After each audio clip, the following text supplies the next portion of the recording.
Hello, welcome to Pecan Corner. Already in my jammies. It's a cold night, but we were wanting something sweet and warm. And so tonight I'm going to make a dish that my mother-in-law, my first mother-in-law, used to make, and it's a Mexican bread pudding. It's called capirotada. I'm going to make it almost as far as I can remember the way that she did. There are several different variations that you can do with it.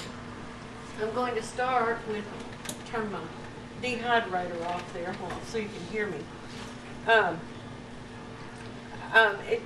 You start with simple, plain, regular sliced bread. She always just used slices of white bread, butter them and toast them.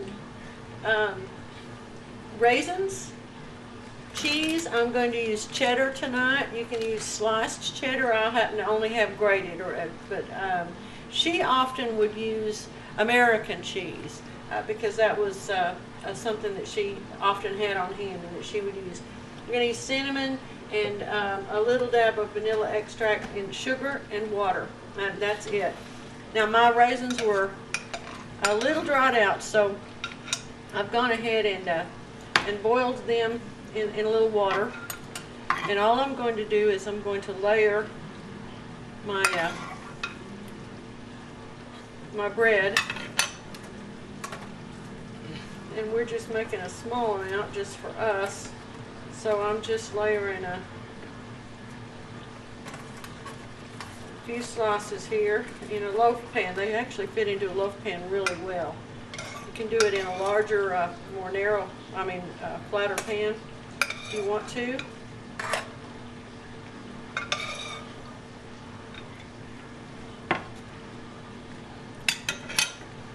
And my last pieces.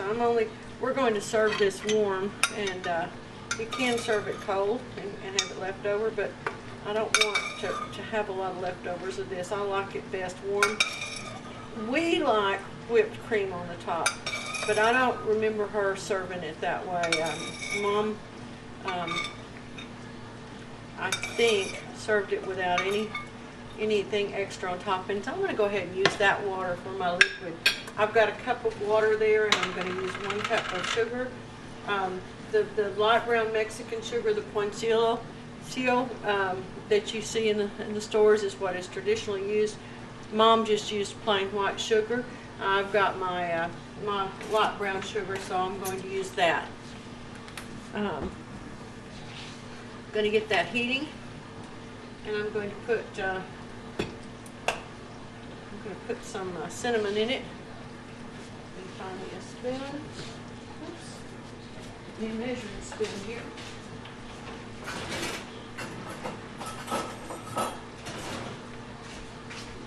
If you have stick cinnamon, you can boil some stick cinnamon. You can also just sprinkle the cinnamon onto the bread. I'm going to use about a tablespoon of cinnamon. So I like a lot of cinnamon in mine.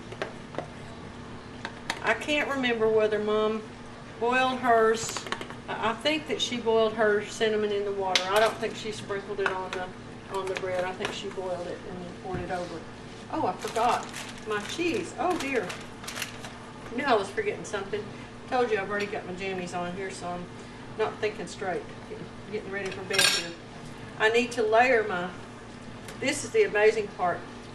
I've read that this dish originated as a dish to eat during Lent or other times of fasting. You layer, in addition to the raisins, we are going to layer this with cheddar cheese or American cheese if you have it. I'm sure you could probably use any kind of cheese that you want. So what I've learned of it is that it originated as a dish to eat during times of fasting, and that's why the cheese, because it added some substance to a meal when you weren't having any meat. All right, there we go. The funny thing is this does not taste cheesy, and in fact, if you don't tell your family that it has cheese in it, they will never know. They won't know that it's cheese on there. They will wonder what that interesting different flavor is. I'm also going to add about a half a teaspoon of, about half a teaspoon of vanilla. I'm going to bring this to a boil. Get the sugar melted well.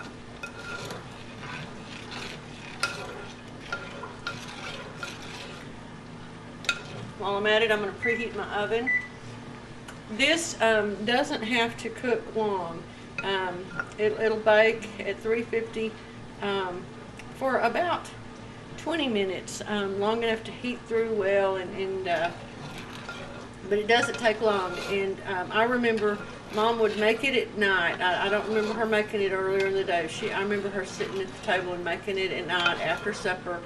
And as soon as it come out of the oven and it would cool off enough, need to let it cool a good 15 minutes so that it's cool enough to eat.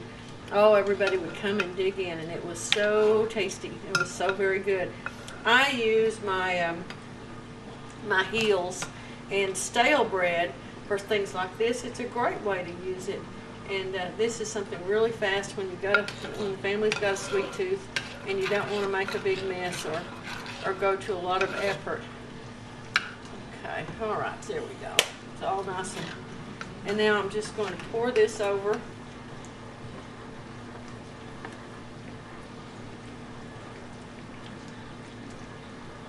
That soak in there.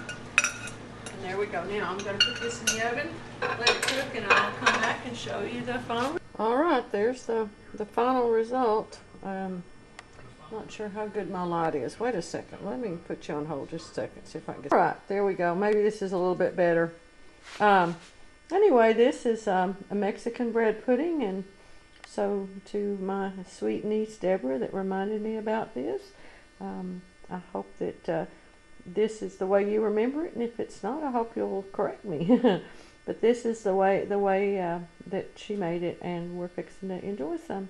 Thank you. Thanks for watching. If you like this, I hope you'll give it a thumbs up and subscribe. Thanks a bunch. Bye.